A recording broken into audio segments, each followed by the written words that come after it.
Betsy and Thomas here for the American Intelligence Media. Whoa! We had to cut off our last audio, and we only had looked at 2 tweets, and I really want to get to this tweet, Thomas, about the social media and what's going on.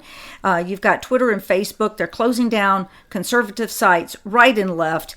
They are really part of this whole fake news thing because they want to oppress the voices of patriots. So what are we going to look at going forward? What's going to happen with this?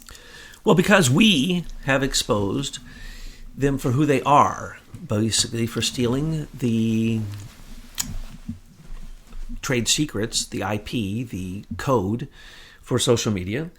And so we know that it's fraudulent and that they can be taken down for that. We also know that everybody knows they go after conservatives. They put these conservative groups, make a list of 500 conservative groups on Twitter and on even Google. They change the algorithms. They literally don't let people go through Google or other sites, these social media sites, or even the internet itself. And remember, the internet is owned, Google is owned by a corporation. So when we say, why don't we go after them for free speech, it has nothing to do with free speech. You sign a user agreement that says you don't care what they do with that data. You do not care what they do with your privacy. You let them come into your bedroom. You let them listen to you. You let them transmit through your phone whatever subliminal message you want. You agree to all of that, believe it or not. But then who has time to read a 600-page user agreement? So what's going to happen with social media? Well, social media is going to fail, and it's going to have to be restarted because you can't get the surveillance out of it. You can't get the backdoors out of it. And now, because in 2016 the globalists lost, and because in 2018 they lost again, nobody wants to notice what Trump says. He kept the Senate. They can't impeach him. They can't do anything because they got to go through the Senate. They're not going to go through the Senate. The Senate is strong for Republicans, so therefore he won. Had it become had it become part of the demon rat anarchist socialist program, no, we would probably be losing the battle at this point. But we didn't lose the battle. We won the battle. We're going to win it in 2020. It's already won. And all these redactions are simply going to be the best campaign platform ever built in history because the demon rats are going to show who they are as they fight. And the more desperately they fight, the more desperately they show who they are. But we really have to get a handle on social media right now because if we don't, see, everything is going digital. I mean, it's already there. And we can't have these unelected people just decide at a whim that your voice is not important anymore and just wipe you off. Your presence, people put their presence out on social media, and this needs to be protected. For Facebook, they sent over from Britain, our controllers, Nick Clegg and little Ricky Allen to control Facebook. But yet, notice they don't let Zuckerberg speak anymore because Zuckerberg has nothing to do with Facebook. He didn't write any code. I say he doesn't know how to write code. He doesn't know what his corporation does. We saw that with the Mueller investigation. 1 minute he told us you know how many lies he told the press about what he gave to the Mueller investigation? You can't count them all. And in the end, he didn't even know. And when it came out that supposedly he personally, Zuckerberg, gave over 1 million Russian ads, and then Concord Catering said, but none of them are translated. How did they affect Americans in the election? Zuckerberg didn't even know during testimony. He doesn't know what his company does, and that's the reason the Brits sent over his handlers, Nick Clegg. Well, the Brits have always had their hands on Facebook from the very beginning. They spotted the special sauce, so to speak, the coding that Michael and Leader Technologies had, and they waited like vultures until he was complete with it, and they scooped down and picked it up and then divvied it up to anybody who wanted it for free out on the internet because they saw that as they could lock down the digital world because they would control the back doors to it all. Well, they can close it all down. They can spy on you through any microchip in any of your devices. There's a thing on it called an ME, a mechanical engine, and it can override your passwords. So don't think for 1 second anything is not surveilling you. Anything digital is surveilling you. But have they targeted you? That's a question. And then have they subliminally manipulated you? That's another question. If you're worthy, I'm making a joke. If you're worthy of their targeting, they will. Now, let's go back. Nick Clegg and little Richie Allen. Okay, they sent over to run Facebook when they saw that Facebook was being charged with multi-billion-dollar suits in Australia, in Europe, in Ireland, and other countries in the European Union. So Facebook is going down with simply having to pay out what they're going to have to pay out. And if it goes on for a few years, which I don't believe it will, they'll have to pay out for all of their sins, okay? And the sins everybody knows, and everybody knows that Zuckerberg lied about it, that his people lied about it, his CEO lied about it, everybody's lying about it, his people are coming out, turning him in. So look at Facebook. Well, they sent over the Deputy Prime Minister. The Deputy Prime Minister of Britain came to take over basically the public face of Facebook. Why? Because they need it to run until 2020 so they can use what they tried to use in 2016, but now they're going to hammer it with absolute free reign. They don't care that everybody notices there's no free speech. They don't care that they notice that they squelch free speech, that they kill conservative sites, that they wipe people off, that they shadow ban, that they lie about the numbers, everything. And they come out and they say, yeah, we do that. Yeah, so what?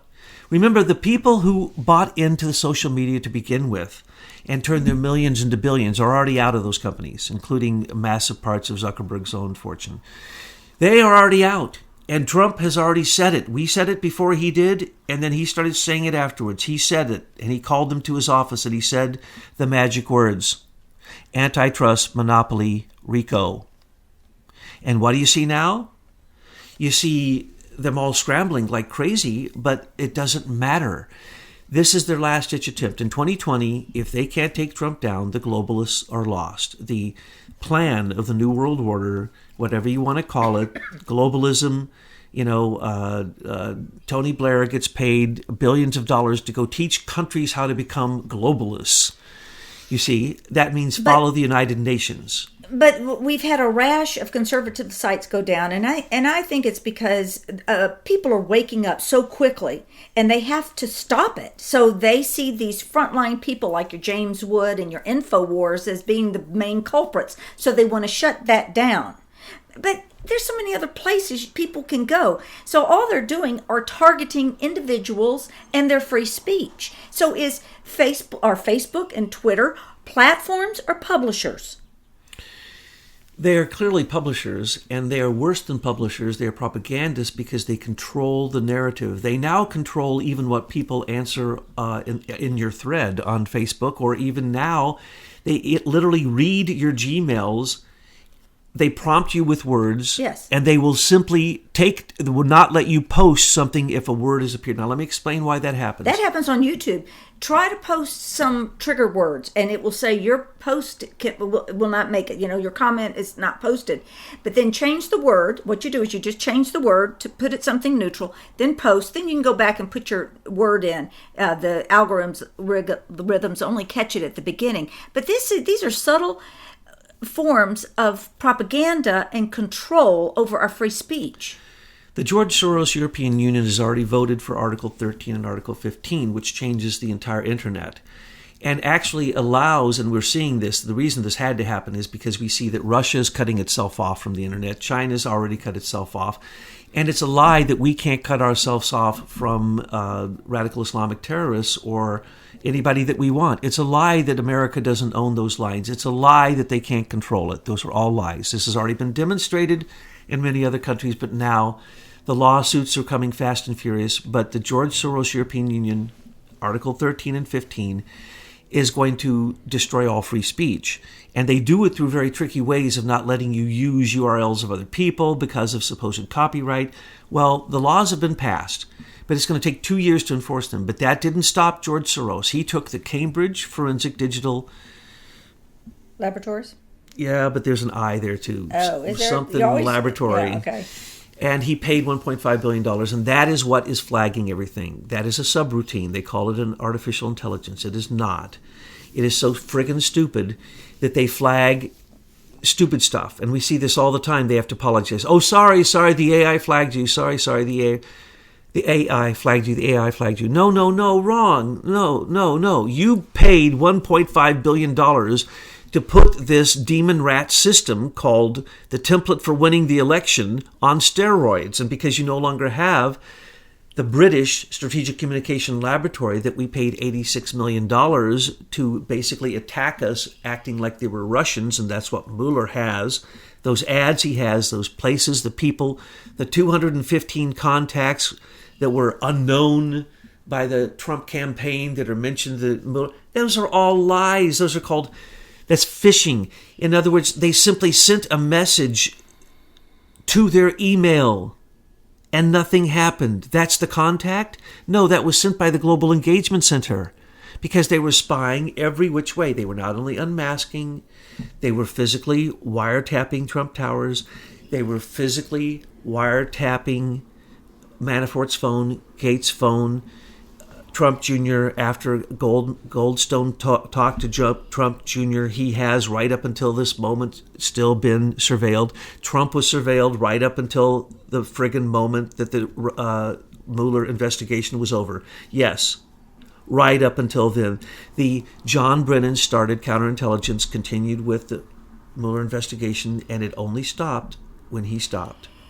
Well, I think that, because Trump says in his tweets recently, and that probably would be a May 4th tweet, is that, he's watching this social media and the censorship of Americans. And I think he's playing it the way he did with the fake news. For years we heard it was fake news, because he had to wake people up so they begin to understand that this is just propaganda. And so a lot of people are awake to it. But, not everybody's awake to the evils of social media, or the evils that's behind social media, because social media can also be really great. And I think that he's just allowing these bad boys to expose themselves to a greater population of people so that when something is done about it, everybody's going to be in agreement. Yes, Betsy. And he has very few people on his side, so he has to play this very carefully. Every word he says can be used against him, and that's the battle. He is a prize fighter. He's in the ring with the worst of the fighters that we've ever seen in American history to overthrow our U.S. Constitution. Mueller is one of the worst. Horowitz is one of the worst. Huber is bad. Rosenstein, horrible. Comey, horrible. These people have conducted evil upon America for decades, stolen patents, stolen anything they wanted, and they were unchecked, and that's what the Clinton Foundation is. That is a tax. That is a toll booth that they put wherever they saw money flowing, illegal and legal money, whether it be uranium or no matter what it was, gold, it didn't matter. They put a tax on it, and then everybody donated to them. And at the moment that they put it on their taxes, that they donated to the Clinton Foundation, and they knew full well that it was not a tax-exempt organization, they lied on their taxes now, didn't they? So they have everybody over a barrel for many, many, many different reasons. But you got to remember that even Joseph Mifsud was an agent of the Clinton Foundation. He was a best friend of Bill Clinton. He was best friends with Robert Mueller and John Brennan. So when you talk about the Russians that were used in this setup, it's a complete joke. The real Russians did not get prosecuted. We have their list. We've told it to you. The ones who were indicted, those are all fake. And so Mueller used exculpatory information, and he hid it. He hid it from the investigation, and now Barr is going to bring it out. So the social media has to work on full tilt, complete steroids. They are crack cocaine heads. And that's the reason they don't mind being complete anarchists, because they will do whatever it takes to take attention away from Trump's successes. And whether it be false flags, it does not matter. Whether it be Alexandria Ocasio-Cortez and her Green New Deal, it does not matter. Anything that can get an excuse for the mainstream media to ignore Trump's successes, that's what's going on. That's what the Mueller investigation was. That's what the leaks were about. And this is completely institutionalized. We know this. And with the social media, it's at its end of its rope. It has to die. That's the reason that Peter Thiel jumped out. That's the reason that Elon Musk jumped out, that Zuckerberg's jumping out, that Schmidt jumped out. They all jumped out. Why? It's going down because why? It is an uncontrolled, weaponized experiment that has gone haywire.